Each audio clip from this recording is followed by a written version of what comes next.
ఉందండి. నా టీం ఏంటంటే నాకు అర్థం కాదు. నాకు టీం ఏంటి నాకు అర్థం కాదు.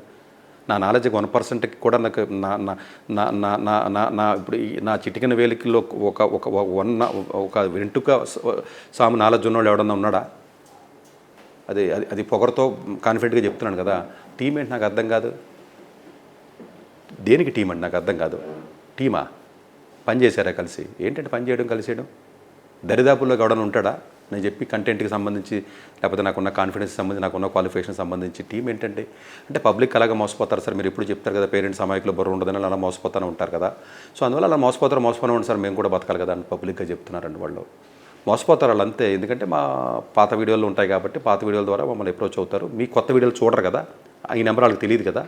లేకపోతే ఇప్పుడు మీరు చెప్పిన ఈ వీడియో ఏదైతే ఉంటుందో వాళ్ళందరికీ రీచ్ అవ్వదు కదా. వేల మంది లక్షల మంది మీ అభిమానులు ఉన్నారు కదా. ప్లస్ మీరు అపాయింట్మెంట్స్ ఇవ్వట్లేదు కదా. మళ్ళీ ఇంకొకటి ఏం చెప్తున్నారు, మీరు సార్ చాలా బిజీగా ఉంటున్నారు, అపాయింట్మెంట్స్ ఎవరు, సార్ ఊళ్ళో లేరు, లేకపోతే అవుట్ ఆఫ్ స్టేషన్ అని చెప్పి అబద్ధాలు చెప్పడం, లేకపోతేనేమో సార్ మీటింగ్లో బిజీగా ఉంటారు అపాయింట్మెంట్. నేను అపాయింట్మెంట్స్ ఇవ్వనండి, బిజీగా ఉంటాను అపాయింట్మెంట్స్ ఇవ్వను, అది వాస్తవమే. నేను కాదని నేను చెప్పట్లా.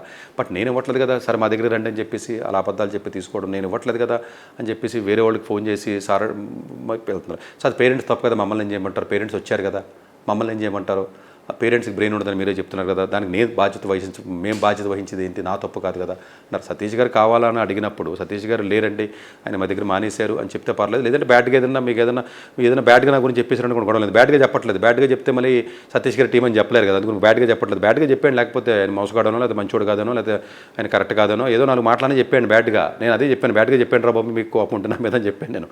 ఎందుకంటే బ్యాడ్గా చెప్తే మళ్ళీ మీ టీం అని చెప్పి మేము బతకలేం కదా అంటున్నారు. బ్యాట్గా చెప్పేస్తే గొడవలేదు కదా, అది ఎవడో పట్టించుకోడు. స్టూడెంట్కి పేరెంట్కి బెనిఫిట్ కావాలి కాబట్టి సతీష్ గారు మందు తాగుతారు, రోడ్ల మీద తిరిగాడా, దేంతో లేడీ అన్నీ అడిగేందుకు పేరెంట్కి బెనిఫిట్ కావాలో లేదో చూస్తాడు, అపాయింట్మెంట్ తీసుకుంటాడు, వస్తాడు అంతే. అవన్నీ పట్టించుకోడు కదా.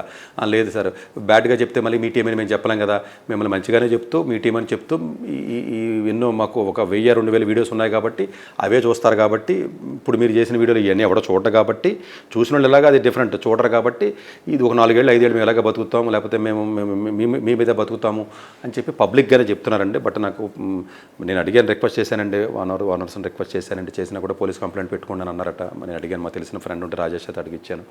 బట్ ఎవరైతే చాలామంది పేరెంట్స్ మా దగ్గరికి వచ్చారో వాళ్ళు కూడా పోలీస్ కంప్లైంట్ చేస్తానన్నారు. చేసుకోమని నాకు వాయిస్ మెసేజ్లు ఏమన్నాయి, ప్రూఫ్లు ఉన్నాయి.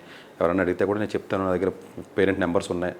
మొత్తం ఎవరైతే కాల్స్ చేశారో వాళ్ళు వాయిస్ రికార్డులు కూడా చేసుకుంటున్నారు, చేసుకుని వాళ్ళు కంప్లైంట్ చేస్తున్నారు. వాయిస్ రికార్డులనే నాకు పంపిస్తున్నారండి. వాయిస్ రికార్డింగ్ కూడా చేసుకుంటున్నారు వాళ్ళు పేరెంట్స్ అందరూ కూడా చేసుకుని మళ్ళీ మాకు పంపిస్తున్నారు.